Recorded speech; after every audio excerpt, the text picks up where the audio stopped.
Shalom Uvracha, voilà nos commentaires sur Parashat Nitzavim. Bien qu'elle soit une des plus courtes de la Torah, 60 psukim, elle est très dense d'enseignements, d'allusions, de remazim, des sodotes incroyables. Et puisqu'on va parler après sur Rosh Hashanah, on va repartir cette demi-heure en deux. On va parler des choses spécifiques. On se trouve à Tem Nitzavim Hayom. Quoi vous vous trouvez aujourd'hui devant le Créateur, c'est-à-dire avant Rosh Hashanah. Et Rosh Hashanah, on doit faire Teshuvah. Alors il y a, c'est quoi? Sans des rigueurs. Eh bien, il y a les rigueurs ici. On va les voir tout de suite maintenant. Juste dans cette paracha. Nous savons que chaque verset correspond, n'est-ce pas, à une année du calendrier hébraïque. Alors on va prendre le verset qui correspond à l'année 1939, début de toute la tragédie. C'est le 5699e verset de la Torah. Et c'est écrit, V'amrou, ils ont dit, Al-Asher Azvou, ils ont dit, c'est à cause qu'on a laissé le brit de notre Créateur qu'il a conclu avec nos pères que nous avons tout ce qui se passe maintenant. Vous voyez?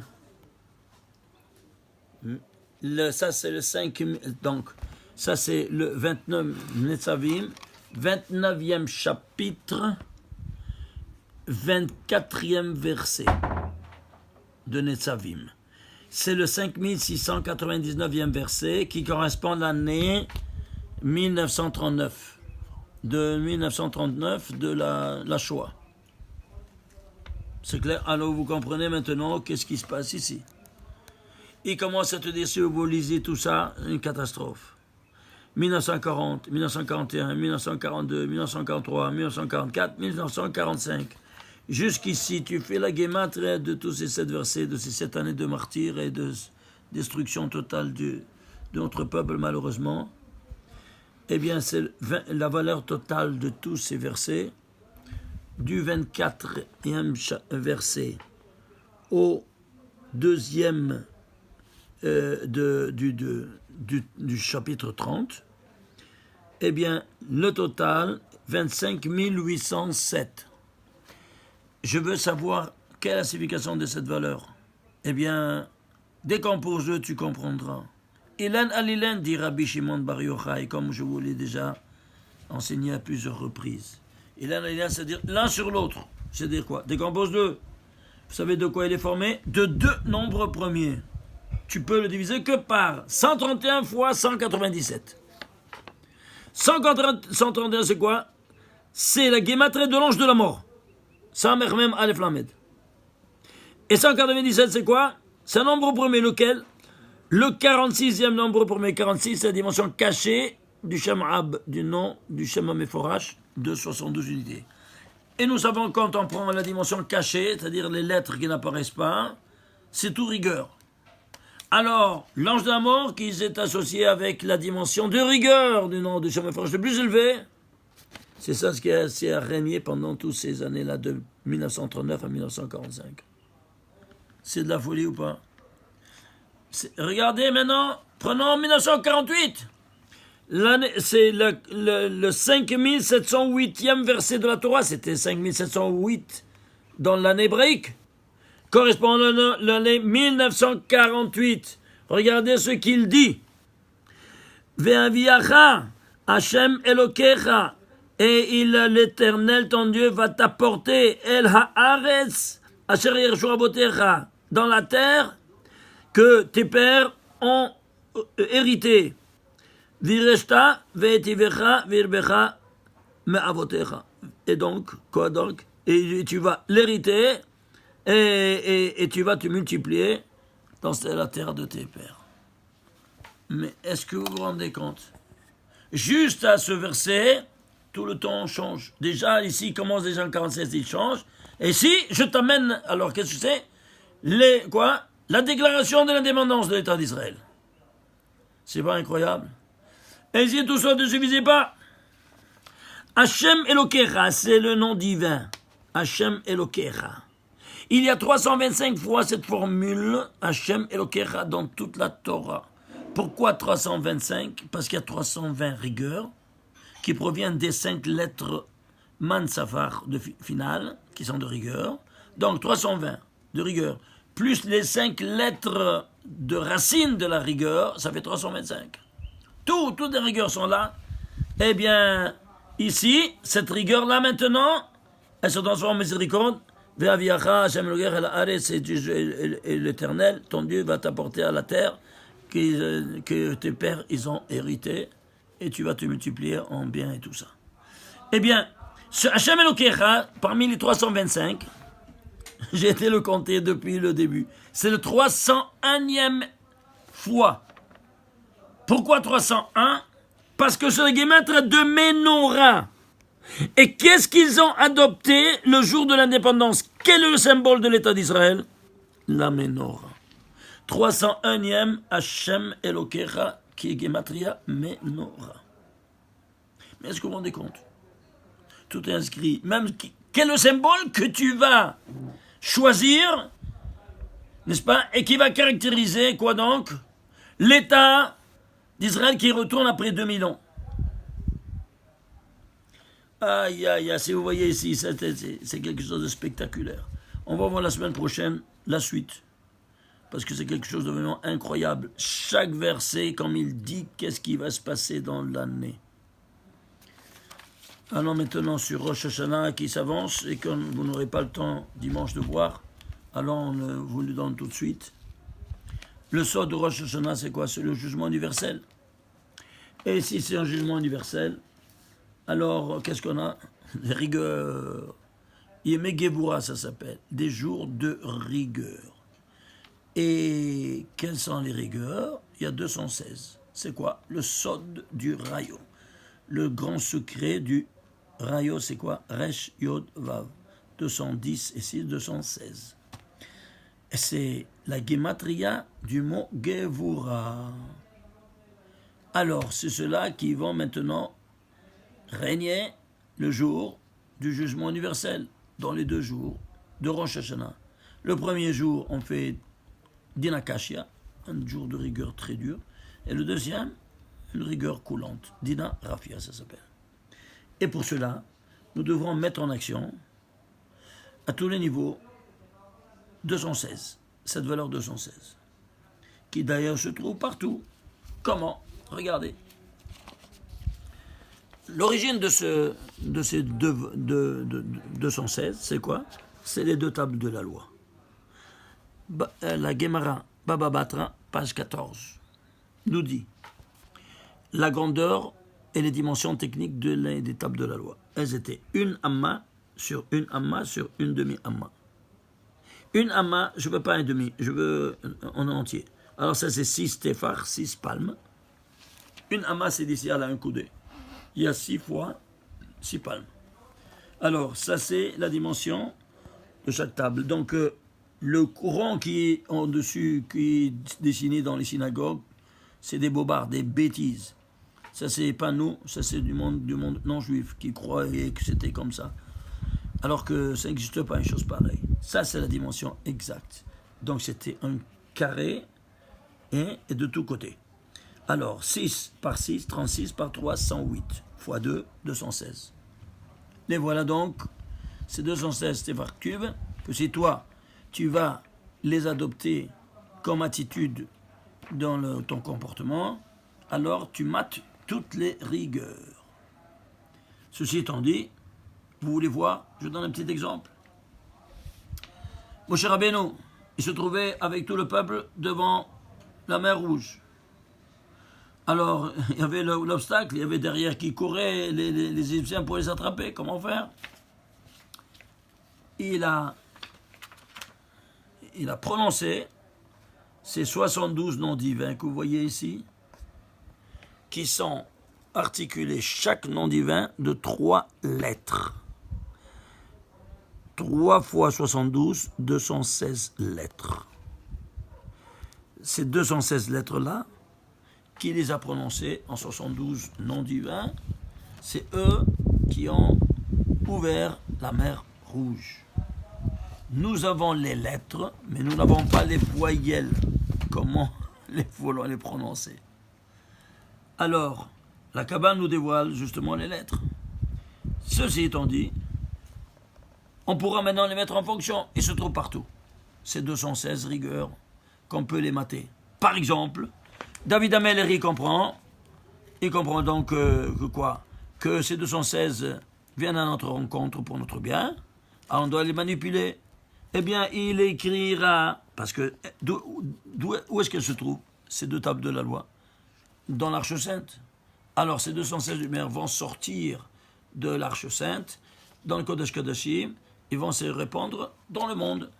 Mais le premier obstacle, le premier instrument qu'il va rencontrer, à sa droite, c'est quoi? C'est la Ménorah.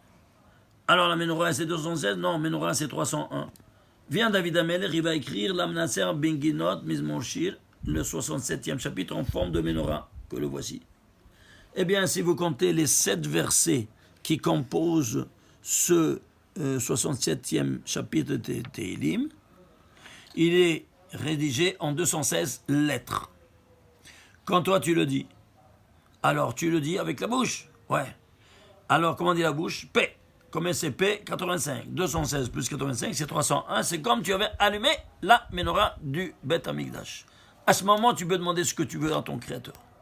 C'est pour ça que quand quelqu'un il a besoin SOS d'un service divin, il n'a qu'à prendre le Lamasséar en forme de Ménorah et la réciter. Et après, pour le mérite de ce petit hymne que j'ai dit, Kadosh Baruch Hu, aide-moi dans ça, A, B, C, D. C'est clair? David Ameller, il a écrit ce psaume sur une tasse shel zahav, sur une plaque en or massif. Et avant d'aller en guerre, il le disait, et tous retournaient sains et saufs de la bataille.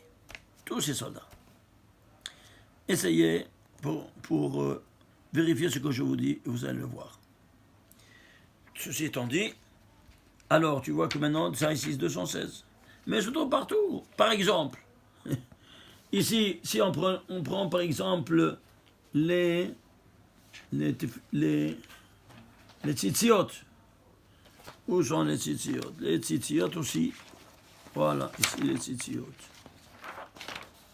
On a ici le paracha des tzitzit, n'est-ce pas? Il y a dans toute la paracha des tzitziot le nom Emet en filigrane, n'est-ce pas? 17 fois.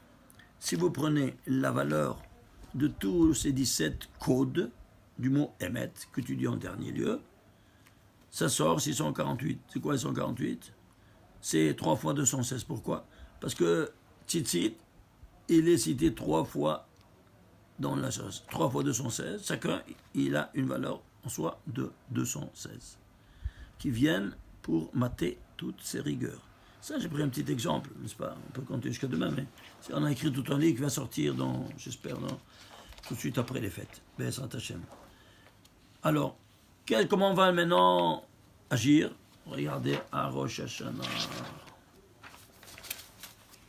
À Rosh Hashanah, le livre des Mekoubalim, c'est écrit chaque Aleph, il écrit Yod, Vav, Yod. Oui, bon. À Rosh Hashanah, dans le Marzor de Rosh Hashanah, le Aleph, il écrit Yod, Vav, Resh. Un Resh à l'envers. Ça fait combien? 210 et 6, 216. Chaque Aleph, il a cette formule, parce qu'il appelle en cause, quoi donc? Les 216 rigueurs à mater. Alors, on a ces 2 jours, 216 plus 216, ça fait 432. À Kippour, qu'est-ce qu'on a? Les 216 premières tables ont été brisées. On va recevoir une autre fois 216. 216 plus 216, ça fait 432, les voilà. Ça correspond à Dina Rapia, et ça c'est Dina Kashia, c'est pour ça qu'ils n'ont pas tenu. C'est dur. Alors, ceci étant dit, qu'est-ce qu'on a? On va avoir maintenant, ça c'est Rosh Hashanah, ça c'est Kippour. Eh bien, on va les avoir où ça? À Où ça? À Sukkot. Alors on va demander SOS de nous sauver de ces 432 rigueurs, 216 soupes doubles. Kashia Verafia. Alors on va dire SOS, que c'est SOS? Hoshana, Hoshana. Que les non-juifs, ils ont traduit, c'est intraduisible, mais ils ont gardé la prononciation. Ils ont dit Hosanna, Hosanna. Si vous allez, si vous allez demander à des non-juifs, qu'est-ce qu'ils disent dans les églises? Hosanna, Hosanna. Et ils parlent de la fête des palmiers à cette occasion. Alors, combien ça vaut Hoshana? Regardez. Hey, 5, plus 6, Vav, ça fait 11. Plus Shin, 300, 311. Plus 70, Sain, 311, on est, c'est 381. Plus Nun, 50, 431. Et Aleph, 432. Alors, quand tu cries Hoshana, Hoshana, qu'est-ce que tu cries? Qu'est-ce que tu cries? Essaie de comprendre à quoi tu te refais. Tu te refais à ces rigueurs que tu as matées depuis le premier jour de Rosh Hashanah pendant 21 jours jusqu'à Hoshana Rabbah. Hoshana Rabbah, tu termines tout et alors tu es Hatan Torah. C'est clair? Alors ceci étant dit, depuis Rosh Chodesh Elul, on va nous faire. Comment on va faire? On va demander la miséricorde divine. Et comment on implore la miséricorde divine? Avec le pasuk, Vayavor Hashem al panav, avec que tout le monde connaît. Qu'est-ce que c'est Vayavor? Nous dit le Harizal. Vayavor, c'est la composition de Ab, les lettres Ab. Si tu enlèves les lettres Ab de Vayavor, ça reste Rayo. Ab Rayo. Ab, c'est 72. Rayo 216. Tu te refais à quoi? À ce schéma qui est les 72 noms divins écrit en 216 lettres. Voilà la signification fameuse de ce Vayavor que nous disons chaque matin dans les Slichot pendant 40 jours. Et cette signification-là, on doit le dire 4 fois, n'est-ce pas, dans les Slichot. 4 fois, pas plus. Quand tu sais après, avant le Nefilat Apayim, il n'y a pas lieu de le dire, dit le Harizal. Puisque c'est écrit va avoir, on dit va avoir, à la fin, va avoir, alors tu continues, va avoir la champagne avec un. Non. Tu dois dire 4 selon Abia, Atzil, Bere, Asia. Stop. Donc l'autre, il n'a pas lieu d'être dit. Et les noms, les personnes qui ne savent pas, qu'est-ce que. La masse, ils le disent, malheureusement. Bon. Disons que. Ils le disent pour ceux qui sont venus en retard, qu'ils ont raté au départ, parce que c'est au départ qu'on doit dire des slichot. Alors, ceci étant dit, vous comprenez la signification de Vayavor, et l'ensemble des 72 plus 216, 72 non, en 216 lettres, ça fait 288, c'est quoi? C'est les 288 étincelles de sainteté qui sont restées parmi nous, les voilà, après la faute de Adam Arishon. Et que nous, Mevarim Otam, on les sélectionne parce qu'ils sont tombés dans les clipotes, dans les écorces, dans les forces du mal. Et nous devons tout le temps les élever chaque jour, les relever de où on nous, à volonté non rabbim, à cause de nos innombrables péchés, on les a descendus parmi les clipotes, parmi les forces du mal. Voilà, ça c'est le but fondamental de Rosh Hashanah. Il y a tellement d'autres choses à vous dire, mais Bezrat Hashem, les choses au moins essentielles, de ne pas rater, une chose très importante, de ne pas mettre le miel sur la table. Le miel, c'est une erreur très grossière. Et pourquoi? Toi, tu dis 3 fois par jour dans ta prière, Ki chol seor vechol devash lo taktiro mimeno. Toutes sortes d'orge et toutes sortes de miel, lo taktiro mimeno. Tu ne vas pas le constituer une offrande. Lo taktiro mimeno, c'est quoi? Non, une offrande. Et qu'est-ce que c'est la table après le Beth Amikdash qui a pris la place du Misbéach? La table. Et le manger qui monte là-dessus, c'est le korban. Comment, toi, tu le dis 3 fois par jour que tu ne peux pas mettre le miel sur l'autel? et tu dis que maintenant l'hôtel a pris, la table a pris la place de l'hôtel, et tu mets le miel là-dessus, mais tu es devenu fou, tu tombes sur la tête. Tu apportes des rigueurs, pourquoi on ne peut pas mettre le miel? Parce que c'est rigueur. Trop, c'est trop. Quand c'est trop, c'est trop. Et la preuve, tu sens du chauffard pour les matécotam, pour les adoucir. Eh bien, chauffard, nous dit le Harizal, dans le Sharak Havanot, c'est composé de deux mots. Chou, par. Chou, shinvar, c'est 306. C'est le gematria 2 Devash, c'est 306. C'est rigueur. Et par, c'est 280. C'est la valeur numérique de ces 5 lettres mansafak final.